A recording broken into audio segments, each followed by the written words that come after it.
नमस्कार. आज आपण एका खूप सुंदर मराठी कवितेबद्दल बोलणार आहोत. कवितेचं नाव आहे सुगी.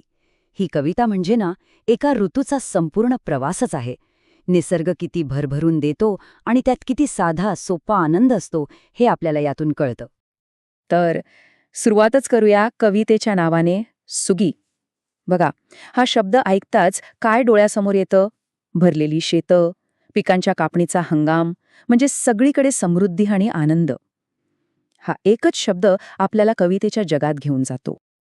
आणि हे चित्र बघा, हे म्हणजे कवितेचं अगदी हुबेहूब वर्णन आहे. जणू काही कवितेचा आत्माच या चित्रात उतरलाय. इथे बघा, फळांनी कशी लगडलेली झाडं आहेत, लोक कसे एकत्र जमले आहेत आणि त्यांच्यातली ती माया, ती ऊब, सगळं काही एका चित्रात आपल्याला दिसतंय. ठीक आहे, तर आपण ही कविता 4 टप्प्यांमध्ये समजून घेणार आहोत. आधी सुगीच्या जगात प्रवेश करू, मग तिथले रंग, आवाज, चवी अनुभवू, त्यानंतर हिवाळ्याचा गारठा कसा असतो ते बघू आणि शेवटी ह्या सगळ्यामागे जी सुगीची भावना आहे ती काय आहे हे समजून घेऊया. चला तर मग सुरुवात करूया.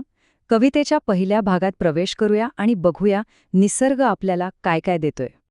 वा, कवितेची सुरुवातच इतकी जबरदस्त आहे ना. विचार करा, रानात एक बोरीचं झाड आहे आणि ते बोरानी इतकं लगडलंय की त्याच्या फांद्या अक्षरशः जमिनीला टेकायला आल्यात. असं वाटतंय जणू काही निसर्ग दोन्ही हातांनी भरभरून दान देतोय. इथूनच कवितेतल्या त्या समृद्धीचा सूर लागतो. आणि ही जी समृद्धी आहे ना ती फक्त बघण्यापुरती नाहीये, ती आपल्याला अनुभवायला पण मिळते. चला पुढे बघूया या हंगामातले वेगवेगळे देखावे, आवाज आणि चवी कशा आहेत. तर हे जे निसर्गाचं देणं आहे ते फक्त बोरांवर थांबत नाही. कविता आपल्याला पुढे घेऊन जाते. कुठे? तर वळणावरच्या चिंचेच्या झाडाखाली, मग गोड गोड पिकलेल्या पेरूंच्या बागेत आणि हिरव्यागार हरभऱ्याच्या रानात सुद्धा.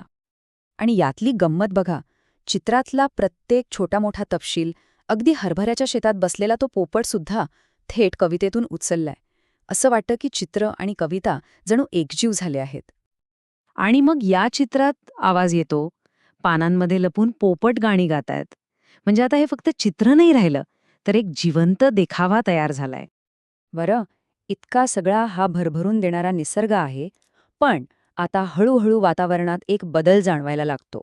कविता आपल्याला आता सुगीसोबत येणाऱ्या त्या हिवाळ्याच्या कडाक्याच्या थंडीची ओळख करून देते. आणि ही कल्पना तर बघा किती भारी आहे.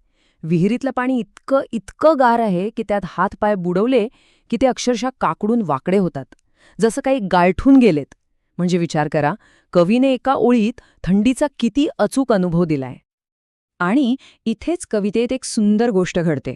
बघा, एका बाजूला आहे निसर्गाची हाडं गोठवणारी थंडी आणि दुसऱ्या बाजूला काय आहे, तर माणसांनी एकत्र येऊन तयार केलेली मायेची, प्रेमाची ऊब. काय मस्त विरोधाभास आहे हा. मग या थंडीवर उपाय काय? सोपा आहे, एकत्र येणं. लोक मस्तपैकी शेकोटी पेटवतात, तिच्या भोवती गोल करून बसतात, एकमेकांची सोबत आणि ती शेकोटीची आग दोन्ही मिळून ऊब देतात. आणि मग येतो उल्लेख शेला या शब्दाचा. शेला म्हणजे काय, तर एक गरम शाल, जी फक्त थंडीपासून वाचवत नाही, तर एक प्रकारचा आराम, एक प्रकारची सुरक्षितता देते.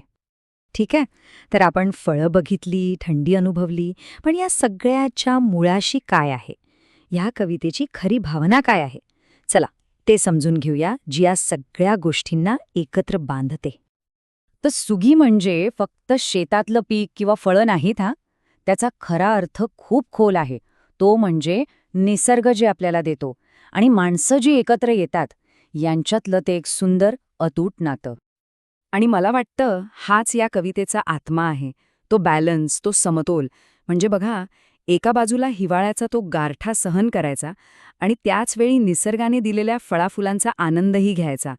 खरं सांगायचं तर ती थंडी आहे म्हणूनच त्या शेकोटीच्या उभेची आणि त्या गोड फळांची किंमत जास्त वाटते, नाही का?